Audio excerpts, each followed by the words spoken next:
नज़ीर अहमद को उर्दू का पहला नावल निगार तस्लीम किया जाता है। इस्लाही मुआशरा इनका बुनियादी मकसद है। ठीक है, तो डिप्टी साहब का जो तर्ज तहरीर है वो ये है कि उनका जो मकसद है वो है इस्लाही मुआशरा। अच्छा, इनकी मशहूर तसानीफ जो उन्होंने ख़ास किताबें जो तसानीफ हैं उनके नाम जो है मिरातुल उरूस, बिनातुन नक्श, तौबतुन नुसूख, ये वाला जहाँ से ये सबक हमने लिया है।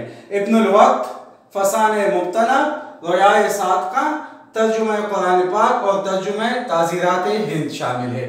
ठीक है, तो उन डिप्टी साहब का तर्ज तहरीर बहुत सादा, आसान और ये औरतों के नफ्सियात को बड़ा बेहतर जानते थे। ठीक है, तो उन्होंने औरतों की मुतालिक भी बहुत खूबसूरत लिखा और उनके नावलों को पहले वक्तों में बताया जाता है कि जब कोई दुल्हन घर से जाती, उनका निकाह हो जाता, वो रुस्खती होती उनकी, तो उनके साथ डिप्टी नज़ीर अहमद के नावल इस्लाह के तौर पर, यानी ये इनके काम आए, तो ये नावल उनको तोहफतन दिए भी जाते थे।